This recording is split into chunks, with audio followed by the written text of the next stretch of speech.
As the economy and Obama's approval numbers continue to slip, the lunatic cry of poor Senator Bernie Sanders for a Democrat primary challenger, well, it's starting to look like an actual possibility. Will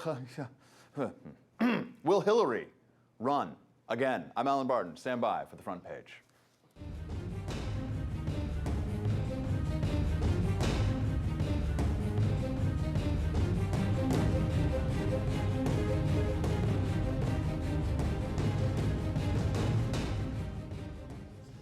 Joining me from New York is the one, the only, Alex Bratty, a partner at the polling firm Public Opinion Strategies. Alex, good to see you. Good to see you too, Alan.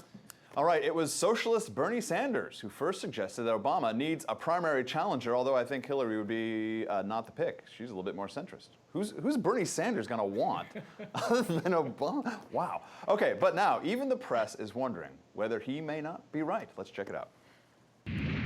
Why is the president certain that Hillary won't run against him?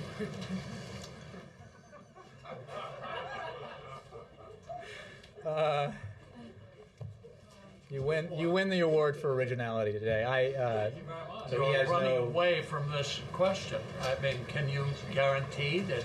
Are you sure that Hillary is not going to run? You'd have to ask her. We're fairly confident that we need to focus on the task at hand. All right, so where are the president's fortunes when your press secretary says they're fairly confident that their very own Secretary of State will not run against him in a primary? Where does the president stand? Well, the president is in a really tough position at the moment. I'm going to talk to you for a moment about Michigan Consumer Sentiment Index, because the economy is what all of this is about, and it's not beyond the realm of possibility that he will get primaried. Here's what we're looking at. The Michigan Consumer Sentiment Index has been around for over 50 years, and it is an uncanny indicator of presidential success. Now, we have been at a point where that index has been below 65 for about 41 plus months and counting. That is bad.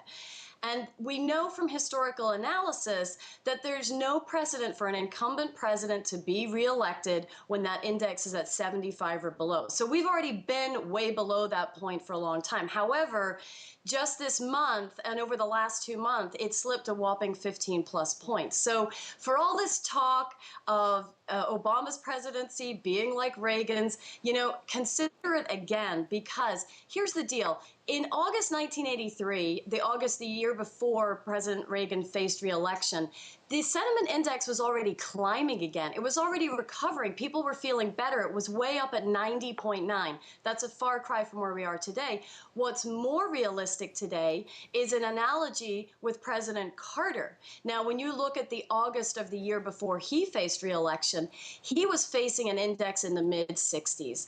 And of course, as I just mentioned, we're in the mid-50s right now. So President Obama currently has a tougher economic condition and a tougher consumer sentiment index than President Carter ever faced going into re-election. And we know exactly how that played out. So these are really tough numbers. This is a very tough re-election bid for the Obama administration.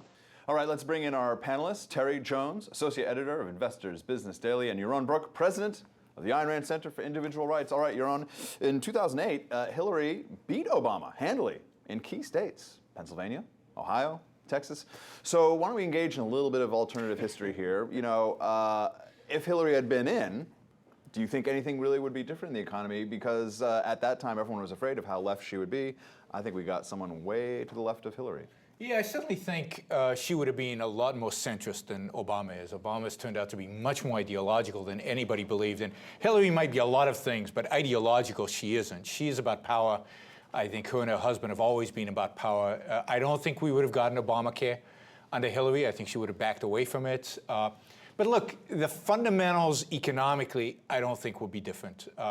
She does not have the right views on what it would take to fix this economy. Going into, right after the elections, 2009, all the problems there, I think she would have, for the most part, put aside Obamacare, would have reacted in a very similar way. She would have been more compromising right now, so things would be less bad, but still bad. Terry, getting sort of to the nitty-gritty, I mean, as we're shooting this today, a jobs report came out. Zero. Zero improvement in August employment. Zero. Michelle Bachmann, who of course has a lot of heat on the Republican side, has proposed a program of eliminating capital gains, eliminating it, and a tax holiday to encourage American corporations to hire, to repatriate some of the money that they've been keeping overseas. What do you think of that concept of just getting rid of, like, what would be this jobs program that we should be hearing next week? It probably will not. Well, I mean, Michelle Bachmann's ideas are a good start. Certainly, getting rid of the capital gains tax makes eminent sense since it's double taxation. You're already taxed on your income, and then you're taxed again when you invest it and receive some income from it. But that said, it really is only just a start. I mean, I would say a real jobs program would include at least a 40% cut in federal spending back to the levels of 2007 or 2008, thereabouts. Isn't it frightening that you say a 40% cut takes us back about 3 years ago? It's that shocking. is frightening. Do you think 40% cut, like, to the 1960s? No, that was 4 years ago. But that too would only scratch the surface because we have $1.8 trillion a year in regulatory costs. Mm-hmm. We need regulatory reform. Our tax code is a Byzantine mess and a nightmare, and it puts hundreds of billions of dollars in added costs onto our economy every year. That too should be simplified. If you did all these things, our economy would sing, and we'd be growing at 3 to 4% a year. Alex, I want to bring you back in here. The fact that Hillary isn't running hasn't stopped some supporters from creating ads on YouTube. Let's take a look.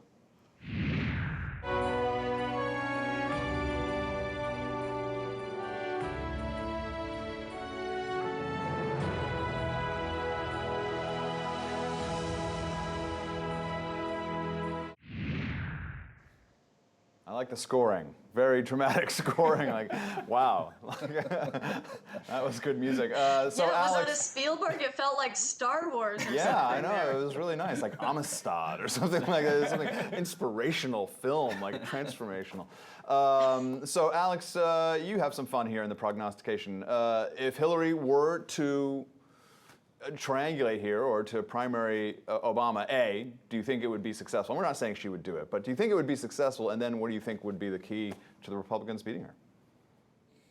It is a fun question, and it wouldn't surprise me if she did triangulate and decide to primary him. But, honestly, in terms of what a Republican key would be to beating him, we don't even know the nominee. But here's the thing that I was saying earlier. It won't be a surprise if Hillary or someone else from the Democratic Party does actually primary him, because think about what's happened in recent history. We've had a couple of presidents who have been primaried during very tough economic times. You had President Carter, who was primaried by Ted Kennedy. You then had the first President Bush, who was primaried by Pat Buchanan. Now, both of those primary attempts, of course, were unsuccessful. However, neither incumbent president went on to win their re-election bid. And, when it happens, when there is a primary on the incumbent president, of course, they're faced with dealing with that attack. And instead of being able to prepare only for a general election and having all that advantage, instead, they're forced to invest money, resources, time, effort to fight off that primary attack. So it really becomes even more difficult. But you see, when you look back historically, both Carter and the first President Bush had very difficult economic conditions, and it's not unlike where Obama is today. So I don't think it's that crazy. It might not be Hillary. It'd be fun if it was, but it's not going to be a surprise to me, at least, if he does actually get primaried between now and next year. All right, I'd feel real bad for him having to spend some of that $1 billion in cash that he's supposed to have to fight off a primary candidate. All right, Alex, thank you so much. Good to see you. That's Alex Bratty of Public Opinion Strategies. Learn more about her work at POS.org. Viewers, we want to hear from you. If the economy remains this weak, 0 jobs in August, 0.